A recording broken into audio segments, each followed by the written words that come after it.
And what we found is that the faculty and staff who identify in the life are very open to supporting any movement that the student body is engaged in. The student body is very interested in, one, institutionalizing the movement. So that means having policies in place, having a facility on campus like an LGBT resource center, and having academia in place. So queer studies is essential in being able to say that you have a safe and inclusive climate on campus. So what we're doing, as far as to answer your question as to where we are in the movement, we took that information and we brought it to the administrative. It's actually within this ally training, we brought the results to them. Like, this is what your student body and your faculty and staff is asking for. You know, we need to have these things in place. We don't have this. Yeah, we have something in our policy that includes gender and sexual orientation as far as partnership benefits for faculty and staff members, and that's a good step, but we have a long way to go. So the fight is there within the student body. It's really about pushing the administrative staff to really start taking this fight seriously. The problem is, Afrikiti before I came was closeted. It was a group of students who met in this room who talked about everything that they were going through, which was necessary because it was a safe space for us to heal and vent. But no one knew who we were, no one knew why we were there, and our presence wasn't felt. When I came along, my platform was really about bringing Afrikiti onto the center of the campus and spreading us all, you know, making our presence felt, making sure our presence is felt. The leadership that's coming after me, it's very important that they continue on with that same path. You know, it really depends on the leadership, and it depends on what their mission is. With Morehouse, their organization has been out recently, but for the longest time, it wasn't safe for a male that identified as gay, especially transgender, to be out on Morehouse's campus, especially after the Gregory Love beating. Like, he was beat nearly to death for simply being in the shower and it being perceived that he was looking at another individual. And he decided to go back to his room and get a bat and bring it back to the bathroom and beat this man nearly to death. So with that, you know, I wouldn't feel safe coming out on campus.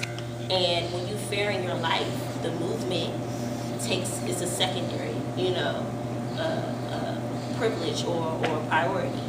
But we're working on it. There's a whole new energy, and I feel it not even just on campus, but within my generation. You know, I feel like we're at a point where we're not taking it anymore. We're at a point where we've come up in a time where sexuality isn't as taboo, so we're embracing ourselves a lot earlier than we used to. That's another thing that came from the Storyboard Project. They talked about the differences in coming out. Like, for the longest, you know, people were waiting until they were in adulthood and they have already established who they are before they came out. Now we're at a place where this is just something that we're experimenting with, you know, when we're younger, or something that we're open to when we're younger. And then we have classes like Women's Studies, and we have, you know, institutionalized resources and resources like PFLAG that make it a lot easier to just question, not even identify, but just simply ask the question. It makes it okay. So the movement is there. It's just it's going to take a while. It is. It's very hard to change the culture of an institution. You know, we have to start with policies. We have to start with tangible things that we can see and fix, like having ally trainings and safe zone trainings, which is one of the things that I suggested to Spelman. You know, I need to be able to walk on campus and see a sticker or something that I know this building is safe because you went through some type of certified training saying that you know how to handle issues as it pertains to LGBT identity. Now, whether or not Spelman picks that up, I'm graduating in May. So, you know, it's easy for them to kind of draw it out until I leave. Little do they know I plan on coming back. But that's what did I answer your question? I'm long-winded. Y'all have to forgive me. I'm just passionate. Yeah. Do you know if they include any GLBTQ training with the resident assistants? at Spelman? Recently they have. From what I understand, the training is very surfaced. So it's more about like if a student in a RA or in the dorms come out to you, how do you handle that? What I would like to start dealing with is domestic violence, because that's one thing that's really overlooked within the LGBT community, particularly in the lesbian community. It's almost as if domestic violence doesn't exist. So I would like to start taking on that task and, you know, training the RAs how to deal with that situation. Also sexual assault, which also is overlooked within the lesbian community as if it doesn't exist. And then identity crisis. So there's a difference in me coming to you and saying, I think I might be gay, so I'm gonna just go experiment and do what I do. And me saying, oh my gosh, I'm freaking out. I don't understand what's happening to me. You know, one minute I feel this way about this person, next minute I feel this way. You know, there's a sincere anxiety that happens with that. So we don't have resources, not just within the dorms, but on campus that can help us or help those students that may be dealing with that. So yes, there's some training, but it's not nearly where I would like to see it. But we are working on it. Do you mentor anyone, any underclassmen that you roll on as activists? Yeah, it's not purposely, but because, so this whole idea of a leadership, like I said, there's a sincere passion for what I do. So when I move, it's just, there's not much thought. It's just a lot of, it's like a force. And then I realized that people are watching me and looking to see how I do what I do. And then people ask questions and I answer to the best of my, you know, knowledge. There is someone who came last year. Her name is Brian. She's a sophomore, sociology major. So I love the way she thinks. And she kind of attached herself to me, which was cool, because at first I thought she just wanted to help. Because that's one thing about grassroots organizing, which some of you may know. You don't necessarily get all the manpower that you feel like you need. So any extra hands is definitely appreciated. Yeah, so any extra hands was appreciated. So she's the current president, and I stay in close contact with her. So yes, I guess I have kind of turned into a mentor in a sense. And it's nice watching her struggle with the same things I struggle with, crying over the same things I cried over. I don't think she realized how personal this fight can be and how emotionally involved you get in this type of work. So that's one of the things that I'm kind of helping coach her through now. Self-care is very important. My problem was I took on everyone's fight.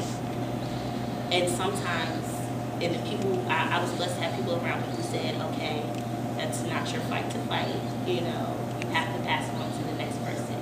Because I became a face of this organization, you know, and in a lot of sense I became the token, you know, oh, we don't want to seem as if we're not inclusive, so we're going to invite JeShawna to speak on this panel. They just didn't know who I was. So when I got there, it was a shocker, because I bring a lot of truth with me.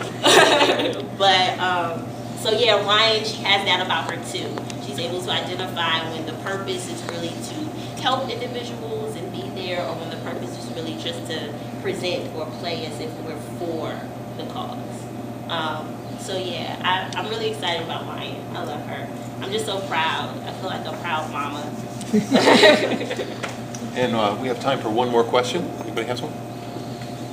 Could you speak just a little bit about your experience? Okay, so I ended up with the White House. So I ended up going to the, they had an event or a ceremony during Stonewall, the anniversary of Stonewall.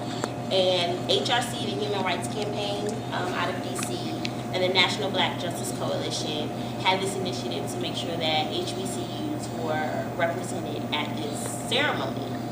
So they called me because I use the HRC as essentially like a resource whenever I'm doing programming or something on campus. And the HRC called me and said, do you want to go to the White House? And I was like, yeah. Yeah, that's a question. So they told me, you know, I didn't expect to see Obama. I expected it just to be kind of like some type of ceremony or something. Maybe he would give a speech or something, I don't know. So I get there, he's like, so you're gonna take a picture with President Obama. I was like, what? Okay. And it was really cool being there because there I got to see people that I aspired to be like people who are working in politics, people who are working in religion, people who are teachers, students, like everyone there had the same purpose, and that purpose was just to push forward this movement and this revolution of queer activism and equality. And it was coming from all different ways. Like activism looked different in this world. You know, I identify as a social activist in the sense that I don't only get involved in politics, but I will find a creative way to do some type of programming or provide some type of space for us to have a conversation about it. You know, so that's my form of activism. It was nice to meet the first LGBT or the first out gay man in the Senate. It was nice to meet, it was nice to be around people who were doing things that I aspired to do.